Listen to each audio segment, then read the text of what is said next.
Hey everybody, so today we're reviewing The Amazing Spider-Man 2! Oh!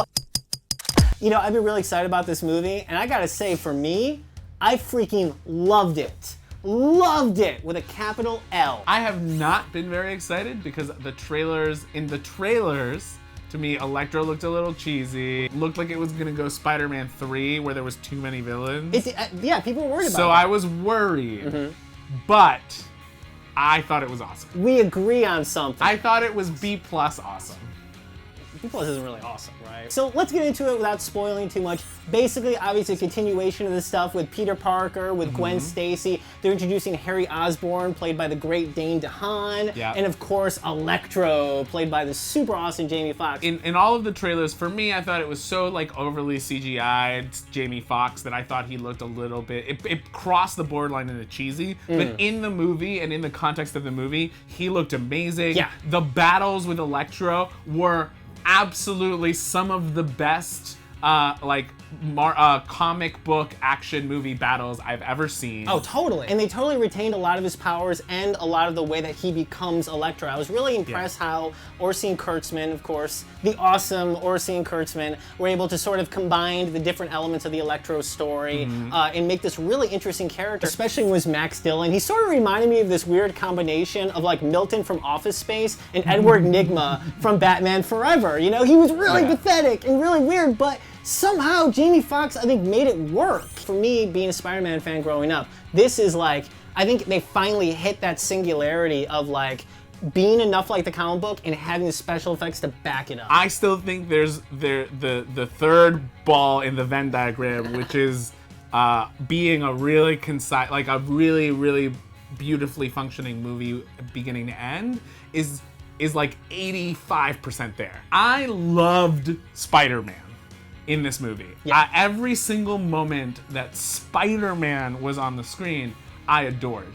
I'm on the fence about Peter Parker. The romance stuff I was a fan of. I love Emma Stone. I think that her and Andrew Garfield have really great chemistry. It's crazy. In this movie. It was like hot and steamy and palpable and cute and funny and flirty. It was well written. I loved it. It had a little bit too much Tobey Maguire emo for me when Andrew Garfield was alone. I remember there was a point in the movie where the thought came into my brain where I was like, if he throws himself on his bed, looks at pictures of Emma Stone, and emos out about how he can't be with her because it's dangerous, but he wants to be with her because he loves her, I was gonna be done. What I really love about this movie is the fact that there's certain scenes that are almost Raimi-esque. There's this open scene with Spider-Man. It's fun, it's light, it's goofy, but it works. He finally really feels like Spider-Man. I really feel like they were so busy in the first movie making this dark and gritty and grounded, and it was almost no fun. And I felt like this had a ton of fun. The web spinning stuff, like when he's flying through New York, is like the coolest stuff. Yeah, the web slinging was amazing. The 3D, by the way,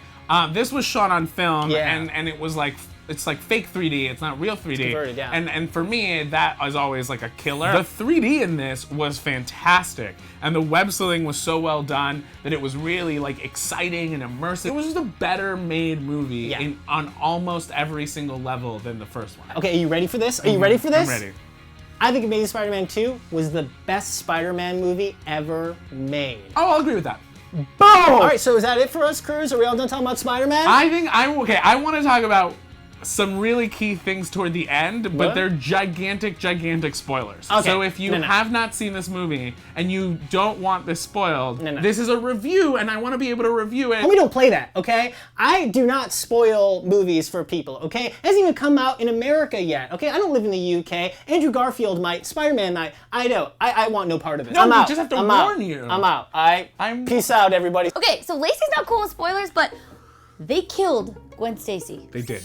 They killed her. They killed her. I was like, and then I thought that she was gonna do like an Uma Thurman Pulp Fiction like thing, but no. And this is something that arguably was spoiled a long time ago because set photos were leaked where she's wearing the exact same outfit as she is in the comics when she dies, which a lot of people don't read the comics, so they didn't know. But it's been a rumor that's been circulating for a while, and people were like, Sony and Mark Webb, they're just not gonna have the balls to do it. I didn't think they were gonna do it. And they did it. They killed America's sweetheart. Oh, and she was so great. I really loved her in this And here's the movie. thing, even when you know it's coming, because I thought I expected it. I didn't know it was coming, but I expected it.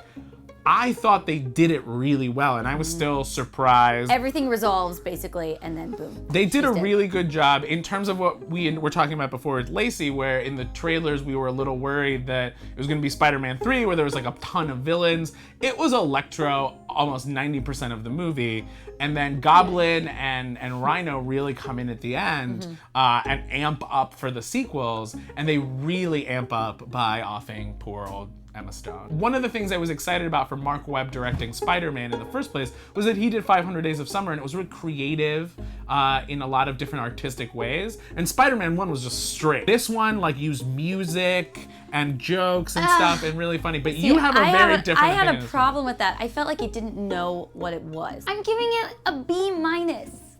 And that's a really bad grade for me. I used to cry about that in high school. I could have watched a whole movie of just the two of them interacting and being super cutesy and the nose thing and the like, oh, I love you and I'm gonna hide behind a thing and I'm gonna be so cute. But then it's Spider-Man. It's a whole action film and the action sequences were awesome. I could have seen an entire movie just on that. Tonally, there were a lot of incredible elements and somebody was like, oh, this movie's running like 5 hours. We've gotta cut everything down. And all of a sudden I feel like the beginning of every scene had the beginning cut and the end cut. There's one scene where they're doing this heartfelt like catch up of throwing stones and it's completely out of place. It's like, what movie are we watching? All of a sudden it's like this weird self-reflective like independent film. So are you on my boat where you think Spider-Man's awesome and Peter Parker's like meh? Meh. But I would watch meh Peter Parker in another movie. I really liked the movie. Spider-Man fans will hate you. No, I don't hate the movie. The movie was great. Go watch Spider-Man, watch it in 3D. Subscribe to CineFix for more movie news and reviews and parodies and videos and awesome things. And apparently stay tuned to the end of the credits like I did, but you will actually get some sort of cool tidbit of information that I did not. But it's about X-Men.